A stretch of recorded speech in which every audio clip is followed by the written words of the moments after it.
Este audiobook foi gravado mediante autorização da editora e sem fins lucrativos no estúdio Monte Sião. O texto aqui apresentado é de domínio público e proveniente da Biblioteca Virtual do Estudante Brasileiro, a Escola do Futuro da Universidade de São Paulo. Este material pode ser redistribuído livremente desde que não seja alterado e que as informações aqui citadas sejam mantidas. Joaquim Maria Machado de Assis nasceu no Rio de Janeiro em 21 de junho de 1839 e faleceu na mesma cidade em 29 de setembro de 1908. Foi um escritor brasileiro considerado um dos mais importantes nomes da literatura deste país e identificado pelo crítico Harold Bloom como o maior escritor negro de todos os tempos. De sua vasta obra, que inclui ainda poesias, peças de teatro e crítica literária, destacam-se o romance e o conto. É considerado um dos criadores da crônica no país, além de ser importante tradutor, vertendo para o português obras como Os Trabalhadores do Mar, de Victor Hugo, e o poema O Corvo, de Edgar Allan Poe. Foi também um dos fundadores da Academia Brasileira de Letras, que também se chama Casa de Machado de Assis. Leitura feita por Cléso Firmino. Pai contra mãe.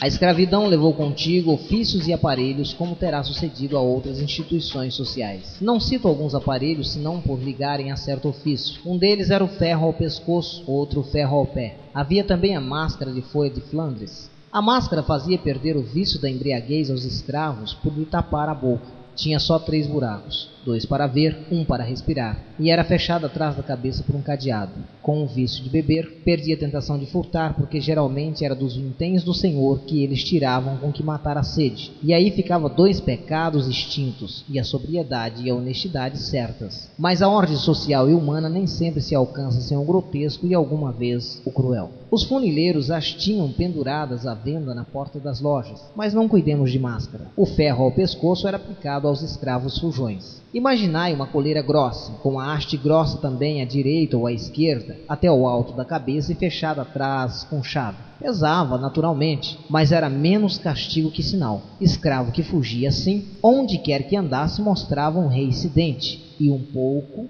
era pegado. Há muitos séculos, os escravos fugiam com frequência. Eram muitos, e nem todos gostavam da escravidão. Sucedia ocasionalmente apanharem pancada, e nem todos gostavam de apanhar pancada. Grande parte era apenas repreendida. Havia alguém de casa que servia de padrinho, e o mesmo dono não era mau. Além disso, o sentimento da propriedade moderava a ação, porque o dinheiro também dói. A fuga repetia-se, entretanto. Casos houve, ainda que raros, em que o escravo de contrabando, apenas comprado no valongo, deitava a correr sem conhecer as ruas da cidade.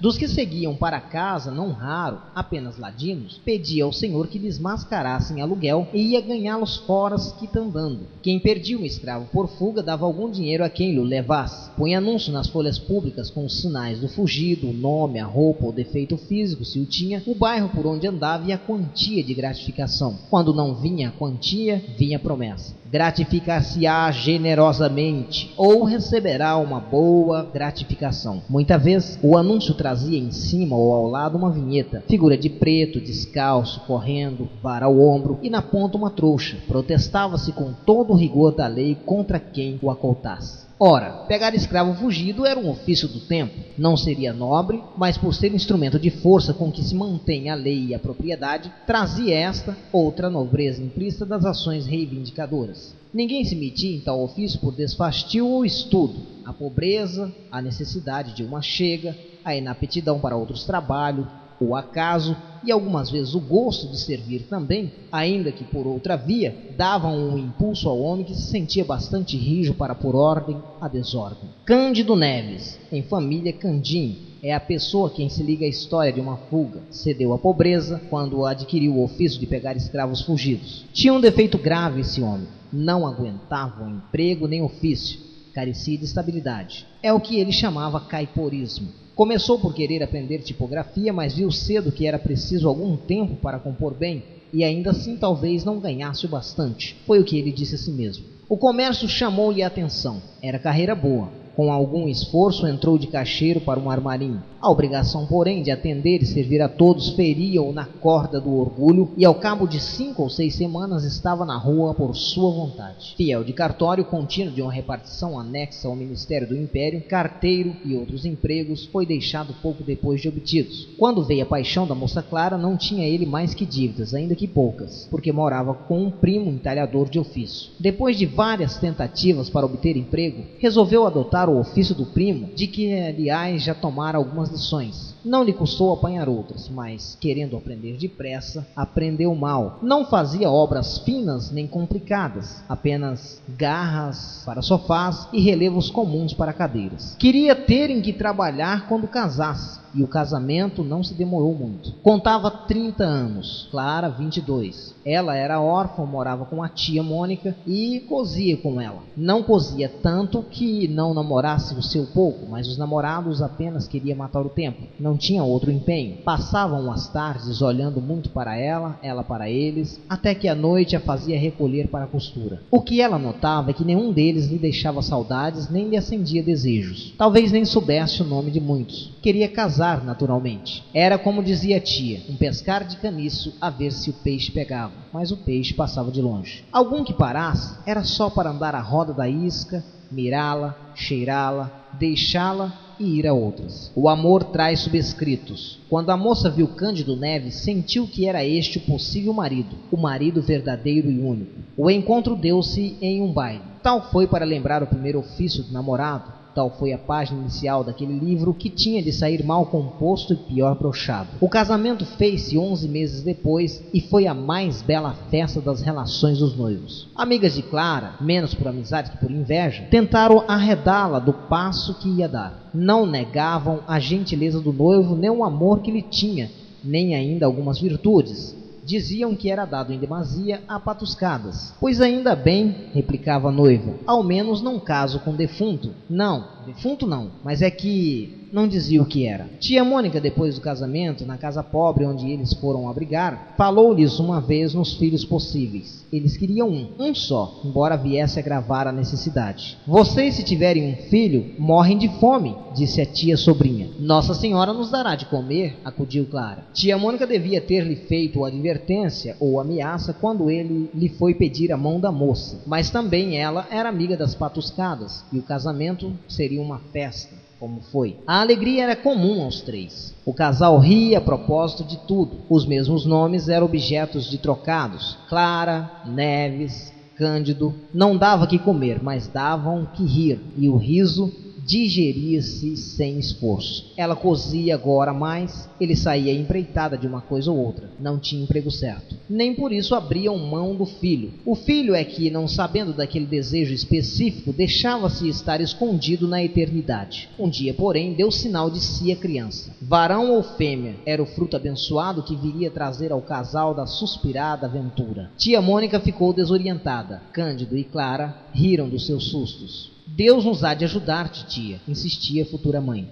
A notícia correu de vizinha a vizinha. Não houve mais que espreitar a aurora do dia grande. A esposa trabalhava agora com mais vontade, e assim era preciso, uma vez que, além das costuras pagas, tinha de ir fazendo com retalhos o enxoval da criança. À força de pensar nela, vivia já com ela. Media-lhe fraldas, cosia-lhe camisas. A porção era escassa, os intervalos longos. Tia Mônica ajudava, é certo, ainda que de má vontade. Vocês verão a triste vida, suspirava ela. Mas as outras crianças não nascem também? Perguntou Clara. Nascem, e acham sempre alguma coisa certa que comer, ainda que pouco. Certa como? Certa. Um emprego, um ofício, uma ocupação. Mas em que é que o pai dessa infeliz criatura que aí vem gasta o tempo? Cândido Neves, logo que soube daquela advertência, foi ter com a tia, não áspero, mas muito menos manso que de costume, e lhe perguntou se já algum dia deixara de comer. A senhora ainda não jejuou, senão na Semana Santa, e isso mesmo quando não quer jantar comigo.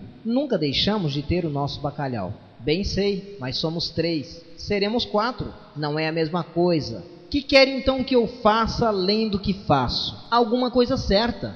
Veja o marceneiro da esquina, o homem do armarinho, o tipógrafo que casou no sábado. Todos têm um emprego certo. Não fique zangado. Não digo que você seja vadio, mas a ocupação que escolheu é vaga. Você passa semanas sem vintém. Sim, mas lá vem uma noite que recompensa tudo, até de sobra. Deus não me abandona. O preto fugido sabe que comigo não brinca. Quase nenhum resiste. Muitos entregam-se logo. Tinha glória nisto. Falava de esperança como de capital seguro. Daí a pouco ria e fazia rir a tia, que era naturalmente alegre, e previa uma patuscada no batizado. Cândido Neves perdera já o ofício de entalhador, como abrir a mão de outros muitos, melhores ou piores. Pegar escravos fugidos trouxe-lhe um encanto novo. Não obrigava a estar longas horas sentados, só exigia força, olho vivo, paciência, coragem e um pedaço de corda. Cândido Neves lia os anúncios, copiava-os, metia-os no bolso e saía às pesquisas. Tinha boa memória. Fixados os sinais e os costumes de um escravo fugido, gastava pouco tempo em achá-lo, segurá-lo, amarrá-lo e levá-lo. A força era muita, a agilidade também. Mais de uma vez, a uma esquina, conversando de coisas remotas, viu passar um escravo como os outros, e descobria logo que ia fugido, quem era, o nome, o dono, a casa deste e a gratificação. Interrompia a conversa e ia atrás do vicioso. Não o apanhava logo, espreitava lugar azado, e de um salto tinha gratificação nas mãos. Nem sempre saía sem sangue. As unhas e os dentes do outro trabalhavam, mas geralmente ele os vencia sem o menor arranhão. Um dia os lucros entraram a escassear. Os escravos fugidos não vinham já, como dantes, meter-se nas mãos de Cândido Neves. Havia mãos novas e hábeis. Como o negócio crescesse, mais de um desempregado pegou em si e numa corda, foi aos jornais, copiou anúncios e deitou-se à caçada. No próprio bairro havia mais de um competidor. Quer dizer que as dívidas de Cândido Neves começaram a subir, sem aqueles pagamentos pronto ou quase pronto dos primeiros tempos. A vida fez-se difícil e dura. Comia-se fiado e mal, comia-se tarde. O senhorio mandava pelos aluguéis. Clara não tinha sequer tempo de remendar a roupa do marido, tanta era a necessidade de coser para fora. Tia Mônica ajudava a sobrinha, naturalmente. Quando ele chegava tarde, via-se pela cara que não trazia vintém. Jantava e saía outra vez, à cata de algum fugido. Já lhe sucedia, ainda que raro, enganar-se de pessoa e pegar em escravo fiel que ia a serviço do seu senhor. Tal era a cegueira da necessidade. Certa vez capturou um preto livre, desfez-se em desculpas, mas recebeu grande soma de murro que lhe deram os parentes do homem. É o que lhe faltava, exclamou tia Mônica ao vê-lo entrar e depois de ouvir narrar o equívoco e suas consequências. Deixe-se disso, Candinho. Procure outra vida, outro emprego. Cândido quisera efetivamente fazer outra coisa, não pela razão do conselho, mas por simples gosto de trocar de ofício. Seria um modo de mudar de pele ou de pessoa. O pior é que não achava à mão um negócio que aprendesse depressa. A natureza ia andando, o feto crescia, até fazer-se pesado a mãe antes de nascer. Chegou o 8º mês, mês de angústias e necessidades, menos ainda que o 9º,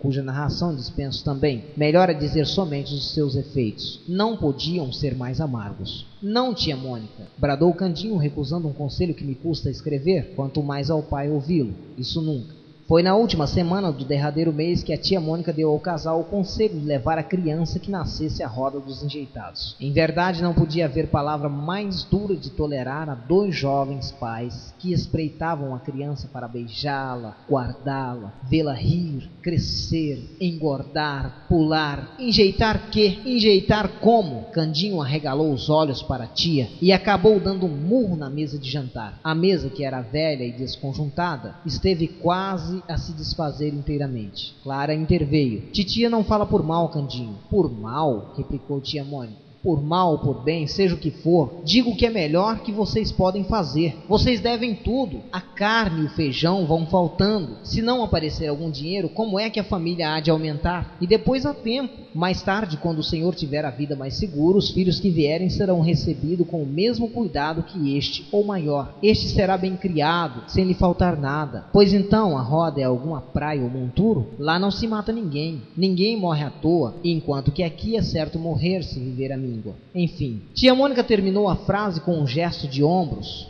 deu as costas e foi meter-se na alcova. Tinha já insinuado aquela situação, mas era a primeira vez que o fazia com tal franqueza e calor. Crueldade, se preferes. Clara estendeu a mão ao marido como a amparar-lhe o ânimo. Cândido Neves fez uma careta e chamou maluca a tia, em voz baixa. A ternura dos dois foi interrompida por alguém que batia à porta da rua. Quem é? Perguntou o marido. Sou eu. Era o dono da casa, credor de 3 meses de aluguel, que vinha em pessoa ameaçar o inquilino. Este quis que ele entrasse. Não é preciso, faça favor. O credor entrou e recusou sentar-se. Deitou os olhos à mobília para ver se daria algo à penhora. Achou que pouco. Vinha receber os aluguéis vencidos, não podia esperar mais. Se dentro de 5 dias não fosse pago, poluía na rua. Não havia trabalhado para regalo dos outros. Ao vê-lo, ninguém diria que era proprietário, mas a palavra supria o que faltava ao gesto, e o pobre Cândido Neves preferiu calar a retorquir. Fez uma inclinação de promessa e súplica ao mesmo tempo. O dono da casa não cedeu mais. 5 dias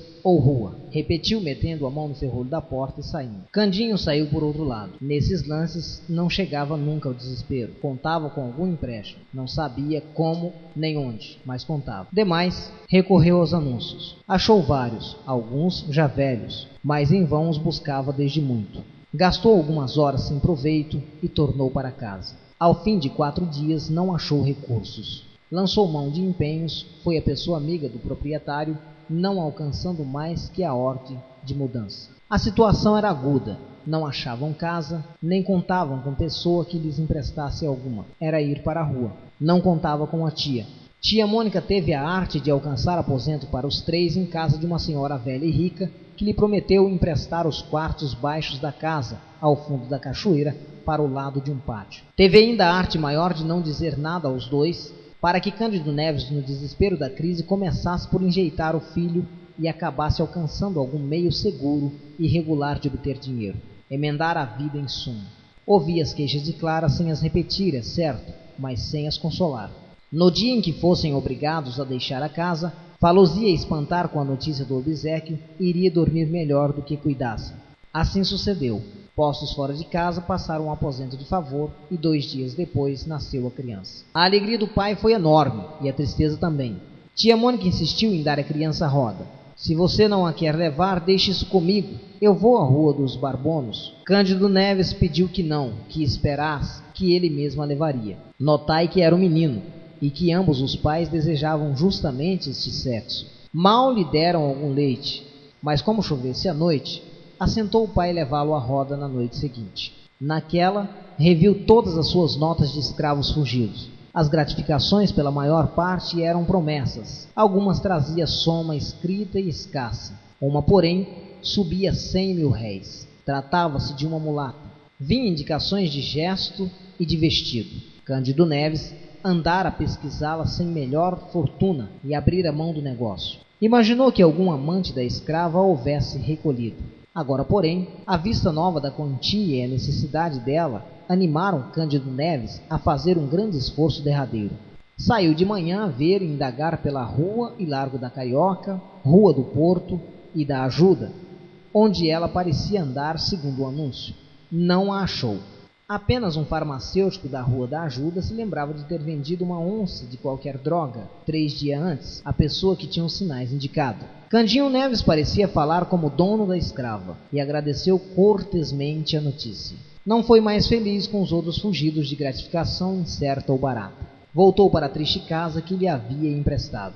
Tia Mônica arranjara de si mesma a dieta para a recente mãe e tinha já o menino para ser levado à roda. O pai, não obstante o acordo feito, mal pôde esconder a dor do espetáculo. Não quis comer o que tia Mônica lhe guardara. Não tinha fome, disse, e era verdade. Cogitou 1000 modos de ficar com o filho, nenhuma prestava. Não podia esquecer o próprio albergue em que vivia. Consultou a mulher, que se mostrou resignada. Tia Mônica pintara-lhe a criação do menino. Seria maior a miséria, podendo suceder que o filho achasse a morte sem recurso. Cândido Neves foi obrigado a cumprir a promessa. Pediu à mulher que desse ao filho o resto do leite que ele beberia da mãe. Assim se fez. O pequeno adormeceu.